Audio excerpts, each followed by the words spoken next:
I'm here to talk about success.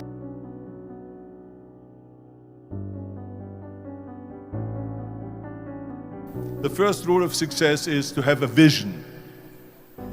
You see, if you don't have a vision of where you go, and if you don't have a goal where you go, you drift around and you never end up anywhere. It's like you can have the best ship in the world, you can have the best airplane in the world. If the pilot or the captain doesn't know where to go, it would just drift around. It would not end up anywhere, or most likely in the wrong place. So I was very fortunate that I stumbled onto my vision. I mean, as you know, I was born in 1947 in Austria after the Second World War. And I didn't really like Austria when I grew up. I couldn't wait to get out of there. I couldn't see myself becoming a farmer or a worker in a factory or anything like that. Even though my parents wanted me to stay there and have a normal life. My father wanted me to become a police officer like he was. My mother wanted me just to stay there and marry a girl. But that was their vision, not mine. My vision was totally different. I felt that I was born for something special, for something unique, for something big. So I was searching. And then one day I went to school. I remember I was 11 years old. And they showed a documentary about America. That's where I want to be. I don't want to be around here with these little farmhouses and these little buildings and everything is old. I want to be in America. But now the question was just, how do you get to America? In those days, it was a very expensive trip. It's not like today. So again, I was very fortunate that one day after school, I walked by a store in Graz, which was called Brühl. And it was the only store that really sold kind of American stuff. So I went inside and I looked around and I looked at this stuff, and then I saw a magazine. I saw a bodybuilding magazine that had Reg Park on the cover. Reg Park was then a 3-time Mr. Universe. And I saw him on the big screen as Hercules. And on the cover it said, how Reg Park, Mr. Universe, became the Hercules star. That's what the cover story was all about. So I looked at the cover and I said to myself, I got to get this magazine. So I bought the magazine, I took it home and I read it over and over from the front page to the back. It had everything in there, how he trained, how he was working out in Leeds, England, in a factory town, how he worked out every day for 3-4 hours and became the strongest man of Europe, and how he won Mr. Europe and Mr. Great Britain, and then eventually Mr. Universe, and how he won the second Mr. Universe and the third Mr. Universe, and how he was discovered to play the starring role in Hercules. I read that and I said to myself, wow, this is the blueprint for my life. This is exactly what I want to do. I want to become a bodybuilding champion just like Reg Park. I want to get into movies just like Reg Park. And I want to make millions of dollars and be rich and famous just like Reg Park. You know how great it felt that I knew where I was going? Imagine the majority of people don't know where they're going. I knew where I was going, that I'm going to become this bodybuilding champion just like him. So it was just a question of how do you do it? I was so relieved because when you have a goal, when you have a vision, everything becomes easy. So I knew where to go. So people always ask me when they saw me in the gym in the pumping iron days, they say, why is it that you're working out so hard? 5 hours a day, 6 hours a day, and you have always a smile on your face. The others are working out just as hard as you do, and they look sour in the face. Why is that? And I told people all the time, I said, because to me, I'm shooting for a goal. In front of me is the Mr. Universe title. So every rep that I do gets me closer to accomplishing that goal, to make this goal, this vision turn into reality. With the age of 20, I went to London and I won the Mr. Universe contest as the youngest Mr. Universe ever. And it was because I had a goal. And this is no different than anything else, what I'm talking about. This is not just about bodybuilding. It was the same in acting.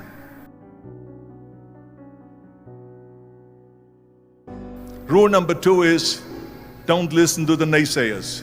Everything I ever did, the thing that I heard out of people's mouth was, that's impossible. That can't be done. Or no. I remember when I wanted to be a bodybuilding champion, including my parents and everyone else around me, said this is impossible. That is exactly what I heard, and of course I proved to the people that it can't be done. So whenever someone said to me, it can't be done, I heard it can be done. When they said no, I heard yes.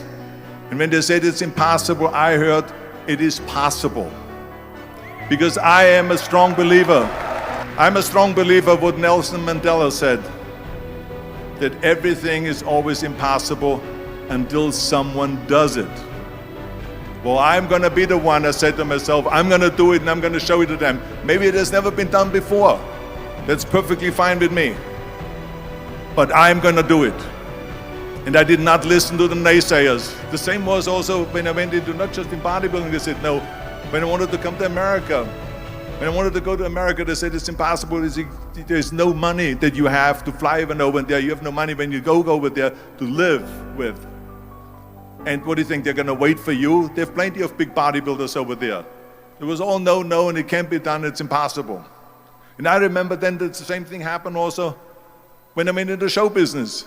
Can you imagine, I was now a bodybuilder, I weighed 250 pounds, I was Mr. Olympia 6 times, I was Mr. Universe 5 times, and Mr. World and Mr. International. I won 13 World Bodybuilding Championships altogether, and now I said to the agent, the Hollywood agent, I want to get into movies.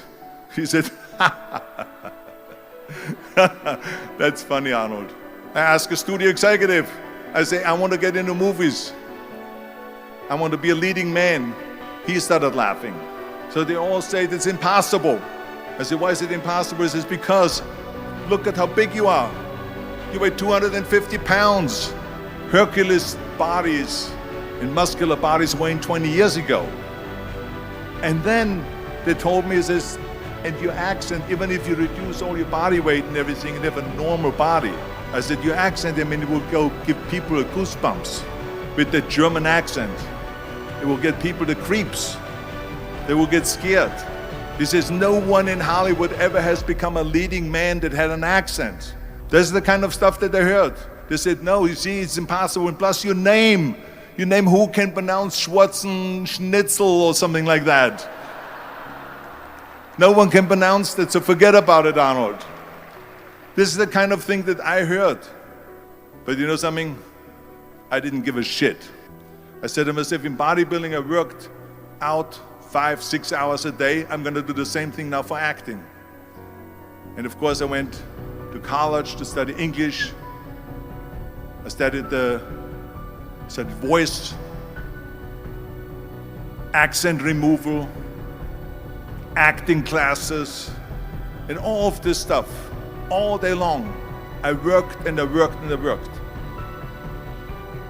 And within a short period of time, I made one movie called Hercules in New York, which of course went right into the toilet. But it didn't discourage me. I still had the same vision. I was asked by Dino De Laurentiis and by Universal Studio, biggest studio, to star in Conan the Barbarian. And after I did Conan the Barbarian, the director at the press conference said to the press, he said to the press, if we wouldn't have had Arnold, we would have had to build one. And the same thing was with Terminator. After we were finished filming Terminator, Jim Cameron said to the press, if Arnold wouldn't have had that accent and talked like a machine, I think the movie wouldn't have worked. So think about that. The body and the accent that they attacked was an asset.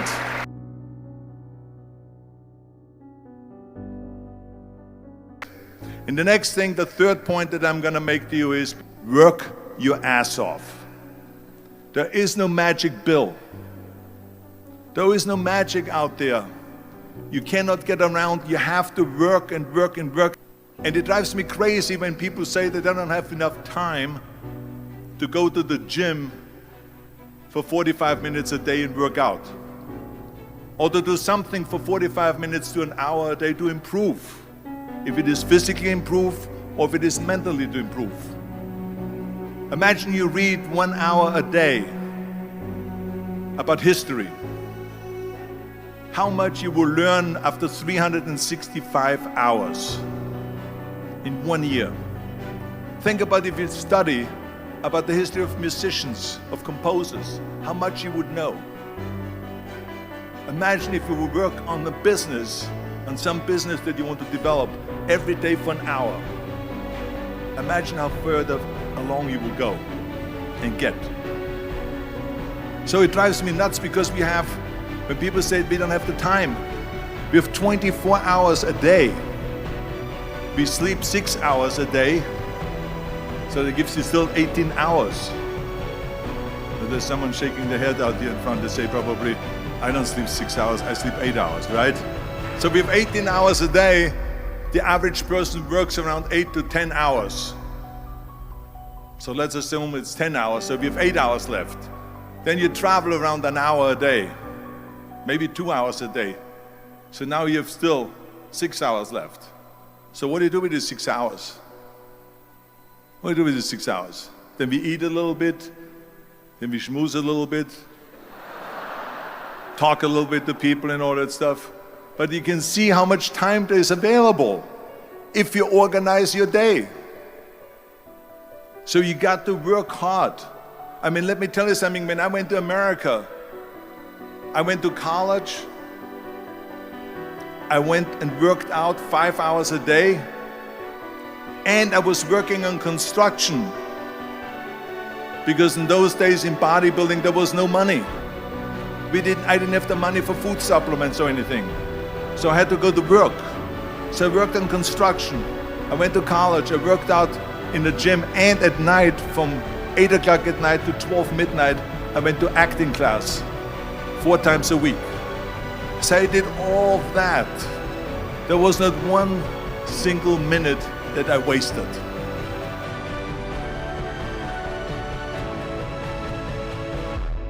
I hate plan B.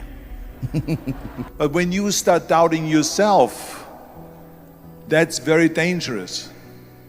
Because now what you're basically saying is that if my plan doesn't work, I have a fallback plan, I have a plan B.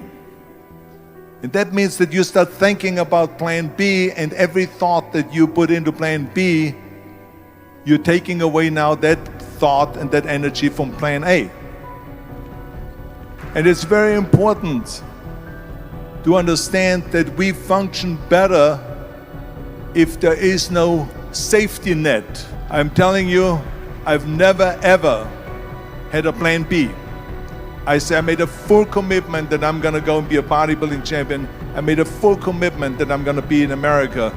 I made a full commitment that I'm gonna get in the show business and I'm going to be a leading man. No matter what it takes, I will do the work. I will do the work over and over and over until I get it. And the reason, one of the main reasons why people want to have a plan B is because they are worried about failing. What is if I fail, then I don't have anything else? Well, let me tell you something. Don't be afraid of failing, because there's nothing wrong with failing. You have to fail in order to climb that ladder. There's no one that doesn't fail.